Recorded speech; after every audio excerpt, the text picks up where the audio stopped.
अरे राजा हो तू है कैसे मनाई, सैया हो तू है कैसे मनाई, राजा तू है कैसे मनाई,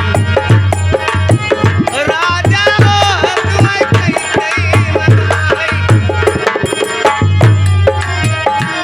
अरे चलली जवनिया जवनिया राजा हो तू है कैसे मनाई, सैया हो तू है कैसे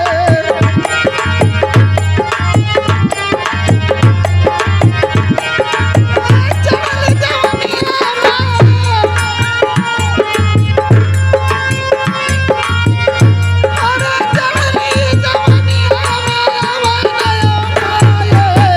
राजा तू है कैसे सैया हो तुहे कैसे मनाई।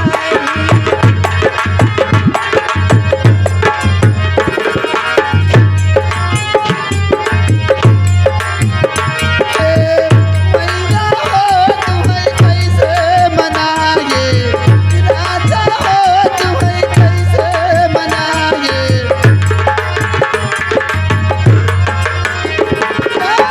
चल जवानिया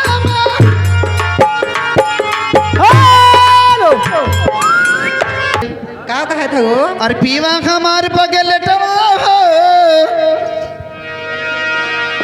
और पीवा हमार बगल टवा हो, ढोड़ी पुतवस की रटवा हो, पीवा हमार बगल टवा हो।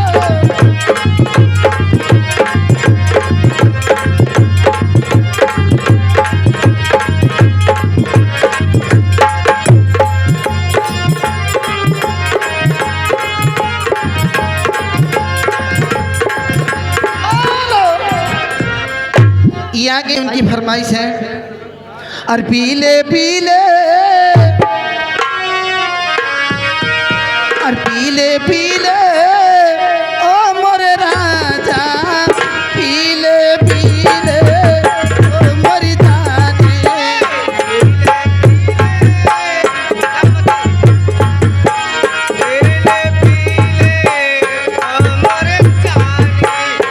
यार की यार निभाने,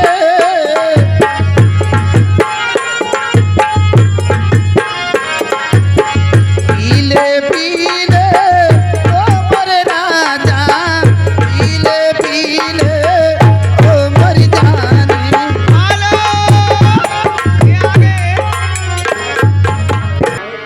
कहना है उन्हीं से कैसे। अरे गोरिया चढ़ल बा तोरी जवानी, अरे जैसे चमकल सुअर का पानी, अब कहिया कह दिया बुना दानी, ए मारिया, अब कह दिया बुना दानी, ए मारिया।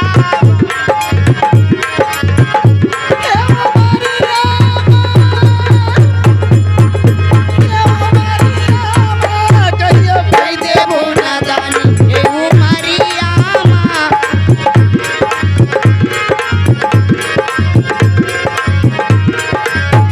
और का भाई लगावे लुअठवा में लाली, के कहत रहा, हाँ? के कहत रहा, हमार छाती फाट के वही बाबू मंगल सिंह कहत रही यही यही कहत रही। लगावे लुअठवा में लाली, अरे जैसे ला